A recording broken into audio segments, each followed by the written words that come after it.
Das gehörte zu den Aktivitäten oder zu den Herbstaktivitäten Äpfel pflücken gehen, die ich schon so lange machen wollte. Wahrscheinlich bin ich dann heute mehr oder weniger nur in der Küche beschäftigt, denn ich möchte ein Apfelmus einkochen. Das, was geplant war, habe ich alles gekriegt. Ich habe mich auch mit dem Thema gefühlsstark sehr beschäftigt. Der Alltag ist aktuell ja, sehr aufregend, sagen wir mal so.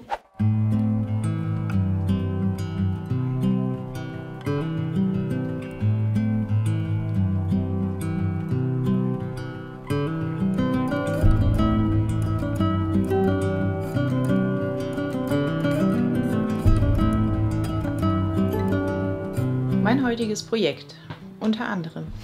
Ich begrüße euch zu einem neuen Alltagsvlog. Ich freue mich sehr, dass ihr heute wieder dabei seid. Ihr habt es gerade schon gesehen, wir haben eine dicke, fette Tüte voller Äpfel. Wir haben nämlich gestern den ultimativen Herbsttag gehabt. Wir waren Äpfel pflücken auf einem Bauernhof. Dann haben wir auch Himbeeren und Brombeeren gepflückt. Und ich möchte das Ganze heute so ein bisschen verarbeiten. Kürbisse haben wir auch gekauft, auf Wunsch des Kleinen. Der möchte nämlich unbedingt eine Kürbissuppe und hat 3 Kürbisse ausgesucht. Das heißt, wahrscheinlich bin ich dann heute mehr oder weniger nur in der Küche beschäftigt. Und ich dachte, da habt ihr bestimmt Interesse dran und ich nehme euch da heute mit. Ich wünsche euch ganz viel Spaß bei diesem Vlog und nicht vergessen, einen Daumen nach oben zu geben, wenn ihr Spaß daran habt. Und schreibt mir gerne was Nettes in die Kommentare, wie immer, ihr wisst Bescheid. Also mein erstes Projekt für heute ist es, mich um die Äpfel zu kümmern, denn ich möchte ein Apfelmus einkochen. Das sind, ich weiß gar nicht, wie viel Kilo Äpfel das sind. Die sind so ein bisschen sauer, die Äpfel. Deswegen mal gucken, wie ich das Ganze ein bisschen süßer kriege. Apfelmus habe ich schon häufiger selber gemacht und das ist so eine Sache, da habe ich mega Freude dran. Das mache ich total gerne.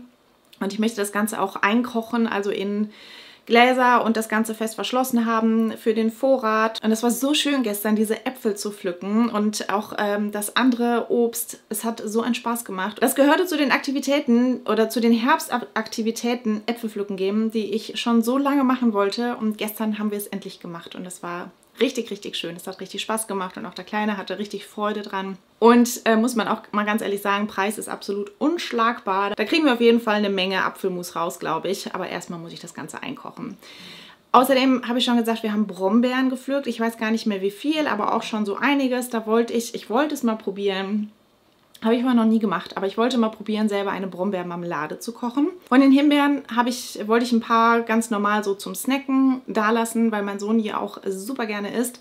Und ich habe angefangen, die ein bisschen einzufrieren. Also ich möchte die auch eingefroren haben für für das Porridge oder so am Morgen. Da mache ich mir nämlich super gerne gefrorene Himbeeren rein. Da habe ich gestern schon ein bisschen mit angefangen. Die sollen natürlich nicht zerquetschen in der Tiefkühltruhe. Deswegen habe ich gelesen, die am besten erstmal flach, nicht übereinander, sondern nebeneinander gesetzt anzufrieren. Und dass sie ja dann schon fest werden und dann kann man die irgendwie in einen Gefrierbeutel packen oder so. Und da habe ich gestern schon ein bisschen mit angefangen, da muss ich heute aber auch noch weitermachen. Die ich gestern jetzt so gerade eingefroren habe, die sollten jetzt natürlich fest sein. Das heißt, die kann ich schon mal in einen Gefrierbeutel rummachen. Ja, also wir haben viel vor und natürlich die Kürbissuppe. Erst einmal muss ich aber einkaufen, denn ich brauche Gelierzucker für die Marmelade und ich wollte Zimtstangen besorgen für das Apfelmus. Und irgendwas hatte ich noch. Ach so, Ingwer für die Kürbissuppe, genau. Auf geht's! Das, was geplant war, habe ich alles gekriegt. Das ist für die Suppe später. Und ich habe auch ein bisschen eingekauft, was nicht geplant war. Aber ich habe letztes Jahr schon gesucht nach heißer Schokolade, weil ich das abends total gerne trinke, vor allem im Herbst und im Winter. Wenn ich lese, mache ich mir super gerne eine heiße Schokolade. Dann habe ich das gefunden und ich fand es auch jetzt gar nicht so übertrieben teuer. Deswegen habe ich das hier mitgenommen. Ich hoffe, es wird schmecken. Ich mache mir da nämlich gerne Pumpkin Spice Gewürz rein oder in der Weihnachtszeit auch gerne, wie heißt es, Pfefferminzsirup. Saulecker. Und auch eins meiner liebsten Herbstheißgetränke, der hier. Der musste mit, liebe ich total. Ich fange heute mit den Äpfeln an, also mit dem Apfelmus. Die baden hier alle gerade noch schön, die Äpfel. Und dann geht es ans Schälen, Kleinschneiden und ab in den Topf damit. Ich glaube, ich werde 2 verschiedene machen. Eine mit ein bisschen Vanille und eine mit ein bisschen Zimt. Bei solchen Arbeiten immer Kopfhörer und Hörbuch. Immer.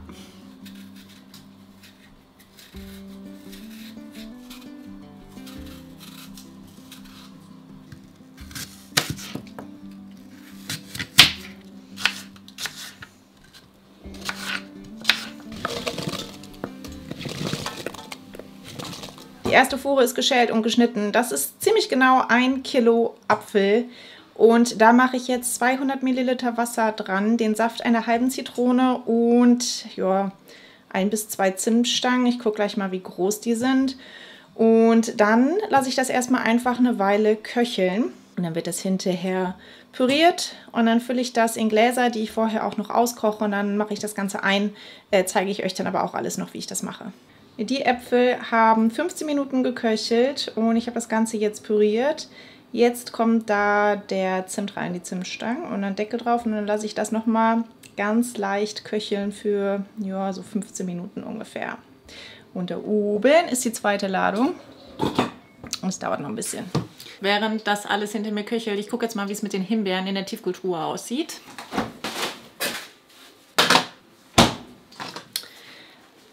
Also aus Platzgründen habe ich nicht so viel auf einmal machen können, aber die sind richtig schön gefroren. Das heißt,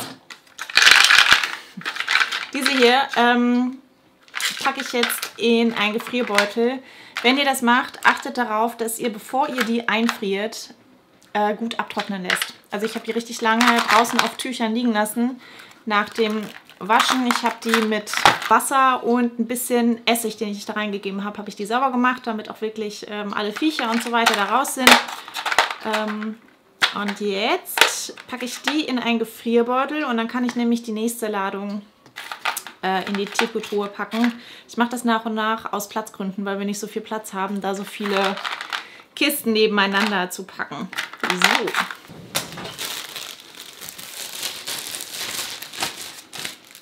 Ich habe leider viel zu große Gefrierbeutel gekauft beim letzten Mal. Das gehört wie bei Müllbeuteln zu den Sachen, die ich mir nie merken kann. Wie viel Liter ist die richtige Größe? Ich kann es mir nie merken. Okay.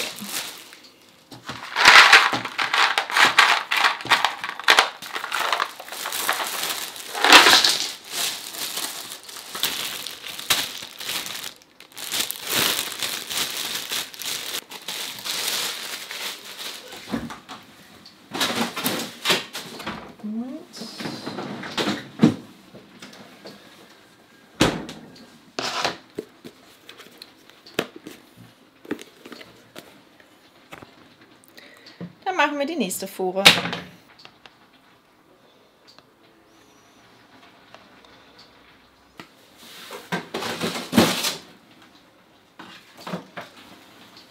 Das riecht super lecker nach Zimt jetzt. Ich hole jetzt die Zimtstangen da raus. Wusstet ihr eigentlich, dass man die mehrmals verwenden kann? Ich wusste das ganz lang nicht. Deswegen rausholen, gut abspülen und danach trocknen lassen. Dann kann man die ganz oft nochmal verwenden. Irgendwann geben die dann kein Aroma mehr ab. Aber das dauert ein ganzes Weilchen. Deswegen nicht einmal benutzen und dann wegschmeißen. Genau, das heißt, die Zimtversion ist fertig. Hier auf der anderen Seite köchelt gerade noch die Vanilleversion. Und dann geht es daran, an die unschöne Arbeit, nämlich das Sterilisieren der Gläser. Das ist nämlich eine Arbeit, die überhaupt gar keinen Spaß macht. Und dann zeige ich euch, wie ich das Ganze einkoche. Ich benutze dafür nämlich immer den Schnellkochtopf und das dauert ein bisschen, weil da nicht so viele Gläser auf einmal reinpassen. Aber wir gucken mal, auch überhaupt wie viele Gläser da jetzt rauskommen. Ich bin sehr gespannt. Aber mit dem Schnellkochtopf funktioniert das übrigens sehr gut. Ich habe das einmal im Ofen probiert, das hat überhaupt nicht funktioniert. Aber mit dem Schnellkochtopf geht das richtig gut. Zeige ich euch gleich, wie ich das immer mache.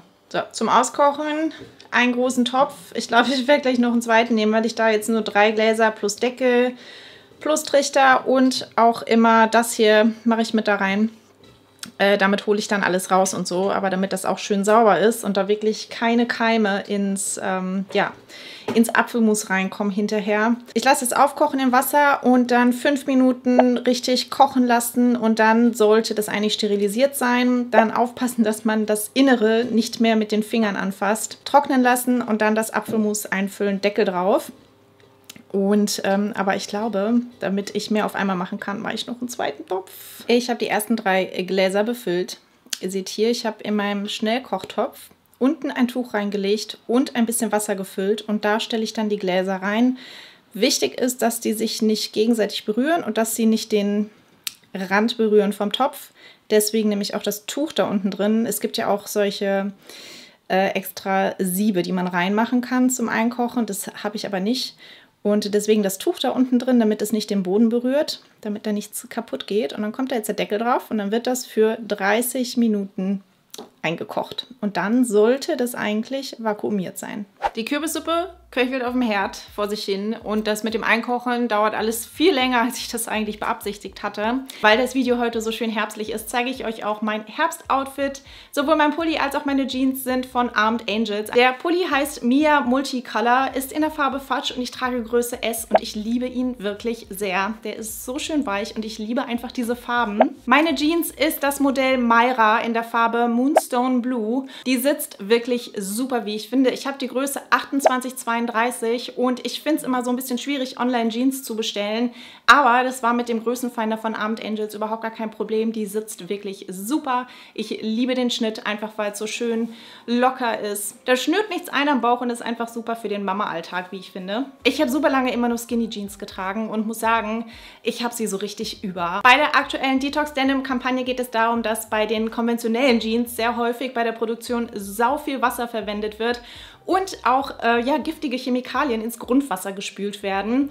Nicht so bei den Detox Denim von Armed Angels. Ich packe euch mal einen Link zu Armed Angels in die Infobox und mit dem Code PIAKATRINA-15 spart ihr 15% bei eurer Bestellung auf den gesamten Warenkorb bis zum 23. Oktober. Ich habe mich jetzt gerade mal ins Kinderzimmer verkrümelt. Es ist nämlich heute was angekommen, 2 Pakete. So was Besonderes ist es jetzt auch nicht, das eine Paket. Ich habe jetzt gerade ein bisschen Zeit zu überbrücken. Ich kann gerade nichts machen. Die Suppe köchelt immer noch und braucht auch noch ein kleines bisschen, bis ich sie pürieren kann. Und die zweite Fuhre Gläser ist gerade im Schnellkochtopf. Und mehr werde ich heute leider nicht mehr schaffen. Ich werde die Brombeermarmelade leider nicht schaffen heute. Es hat alles viel länger gedauert. Ich muss nämlich in einer halben Stunde los den Kleinen abholen. Der hat nämlich heute Nachmittag Schwimmkurs. Da werde ich dann mit ihm danach hingehen. Was angekommen ist, ich habe 2 Bücher bestellt, bin mir aber gerade noch nicht ganz so sicher. Also, ne? Das eine ist, aktuell ist Einschlafen bei uns ganz, ganz großes Thema, beziehungsweise ganz, ganz großes Problem. Was er total gerne mag, das sind so Traumreisen zum Entspannen. Und ich habe so ein Buch gekauft, das heißt Traumreisen für hochsensible Kinder. Ich möchte ihn in keine Schublade stecken. Ich finde das ganz schwierig irgendwie, weil wir haben uns auch, oder ich habe mich auch mit dem Thema nicht hochsensibel, sondern gefühlsstark sehr beschäftigt und weil manche Sachen treffen da, also ne, wie die Faust aufs Auge und andere Sachen sehe ich da halt so gar nicht bei ihm. Aber ja, also im Moment Gefühle, Einschlafen, wo halt auch dann vieles auch nochmal verarbeitet wird. Das ist halt gerade ein sehr großes Thema bei uns. Ich bin irgendwie über dieses Buch gestolpert. Und hier ist nämlich auch inklusive Hörbuch. Ich möchte das mit ihm zusammen lesen abends. Und hier ist dann so ein QR-Code drin, den kann man einscannen. Und ich habe in den Rezensionen gelesen, dass manche... Und ich habe in den Rezensionen gelesen, dass manche sich das auf dem Kreativtoni gespielt haben. Da kommt dann gleich das andere Paket ins Spiel. Da werde ich erstmal selber so ein bisschen reinlesen, um zu gucken, wie das so ist, ob das was ist. Und dann auch zum Thema Gefühle habe ich dieses hier bestellt. Das hatte ganz gute Bewertungen. Mein Gewittertag, das Glück, Wut zu fühlen. Ein Kinderbuch über Gefühle für wütende Jungen und Mädchen. Ja, der Alltag ist aktuell ja, sehr aufregend, sagen wir mal so. Auch da werde ich mal reinlesen, da mal gucken. Das ist so ein Heftchen. Ich dachte, das wäre wenigstens gebunden, aber naja, mal gucken. Ja, für so ein Heftchen dann doch ganz schön teuer. Aber mal sehen. Ich werde mal reinlesen. Vielleicht ist es ja doch was. Und dann, ja, ein MyToys-Paket. Da sind nämlich Kreativtonis drin. Wir haben 3 Kreativtonis bestellt. Weil wir ihm auf einem, oder ich ihm nämlich auf einem, wenn es ganz schön gemacht ist, halt das hier drauf spielen möchte. Und ich habe die jetzt neu bestellt, weil bei Kleinanzeigen, ich kaufe halt Tonis auch ganz gerne mal bei Kleinanzeigen, aber ganz ehrlich, da sind die vielleicht einen Euro günstiger als neu und dann kommt da noch der Versand drauf und dann macht das auch überhaupt gar keinen Unterschied. Bei MyToys gab es jetzt manche, die 9,99 € gekostet haben, im Gegensatz zu den normalen, wenn die irgendwie 11,99 € kosten. Deswegen haben wir 3 Stück bestellt. Einmal hier den Superhelden, den Polizist und den Fußballer. Und ihr seht nämlich hier hinter uns, dieses wunderschöne Toni-Regal war nämlich noch ein nachträgliches Geburtstagsgeschenk vom Kleinen und das ist so toll. Das ist halt Da habe ich ewig, also da bin ich wirklich ewig drum rumgeschlichen und jetzt zum Geburtstag hat er es bekommen. Da habe ich mich sehr darüber gefreut. Das ist halt so ein Metallhaus und ich finde, das ist nämlich eins der Toni-Regale, das halt nicht so extrem überteuert ist und auch nicht so kitschig aussieht. Ja, deswegen finde ich das halt super. Es ist eine sehr schöne Lösung. Er hat jetzt endlich seine ganzen Tonis direkt neben sich am Bett. Und wir haben nämlich auch noch super viele CDs und Hörspiele. Noch von mir irgendwelche alten Benjamin Blümchen-CDs, was er auch ganz gerne hört. Und dann kann man ihm das halt nochmal auf einen Kreativtoni spielen, weil wir haben 2 und die sind halt auch beide besetzt und die werden auch beide halt gehört. Von daher ja, mussten es dann doch jetzt neue sein. Und dem Polizisten, welches Hörspiel da steht er total drauf. Was ist was Junior? Polizei. Wir haben das über Alexa gehört, aber ich werde zusehen, dass ich die MP3-Datei davon kaufen kann, weil er liebt das und er möchte das halt ständig zum Einschlafen hören, aber es geht halt nicht. Und da werde ich die MP3-Datei von kaufen und ihm dann auf den Toni hier laden. Hier nochmal das Toni-Regal.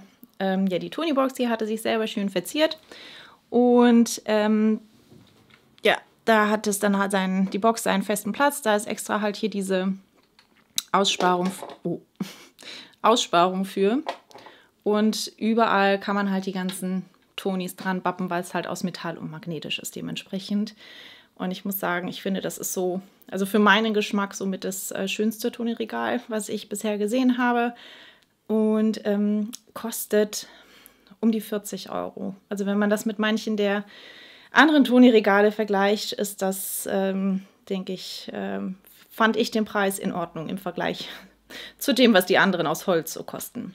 Hier ist übrigens die erste Ladung eingekochtes Apfelmus. Das ist ganz normal, dass das beim Einkochen, ja, das Tuch ist dreckig hier, das sind Kurkuma-Flecken drauf. Das ist ganz normal, dass das beim Einkochen sich so ein bisschen verfärbt. Das oxidiert dann halt schon mal. Ist überhaupt nicht schlimm, schmeckt ganz normal. Aber man sieht, das brodelt da drin immer noch. Also es ist immer noch richtig heiß da drin. Das muss jetzt abkühlen. Und dann ist das hoffentlich haltbar. Und ich habe leider vergessen, mir Etiketten zu besorgen, um das zu beschriften. Also die 3 sind Zimt. 1 mit Zimt ist noch im Schnellkochtopf gerade und die anderen sind dann mit Vanille. Ich habe auch mal probiert, als sie fertig waren, also das Apfelmus, beide Sorten. Und die sind sau lecker geworden. Richtig, richtig gut. Und ich hoffe, dem Kleinen wird es auch schmecken, denn für den ist das halt hauptsächlich gedacht. Er isst das immer, ja, so ganz gerne als Nachtisch oder auch zu Waffeln oder so, finde ich Apfelmus halt extrem geil. Also das ist auf jeden Fall so das Apfelpflücken und so und generell Obst selber pflücken ist etwas, das ich auf jeden Fall häufiger machen möchte. Jetzt kümmere ich mich gleich erstmal darum, dass ich die Suppe püriere, damit die nämlich fertig ist, weil wir werden erst spät zu Hause sein, der Kleine und ich. Ich fahre zur Kita und dann haben wir halt ein bisschen Zeit totzuschlagen. Das ist immer ein bisschen unpraktisch, weil ich nie so ganz weiß, wie ich diese Zeit verbringen soll. Und dann fahren wir zum Schwimmbad und auch da habe ich dann wieder Zeit totzuschlagen, während der Kleine drin ist. Ja, und dann sind wir, wie lange geht das? Ich glaube um 5:30 oder so sind wir dann auch erst wieder zu Hause. Das dauert halt, also da ist man dann halt echt komplett den ganzen Nachmittag unterwegs. Ja, die letzte halbe Stunde, die ich jetzt noch habe, nachdem ich dann die Suppe püriert habe, werde ich dann jetzt aber für mich nutzen. Ich habe jetzt echt den ganzen Tag bisher, ich habe schon morgens angefangen, direkt nachdem der Kleine los zur Kita ist, habe ich direkt angefangen hier in der Küche und ja, es dauert alles sehr lange. Es ist noch ein klitzekleiner Schluck Kaffee da.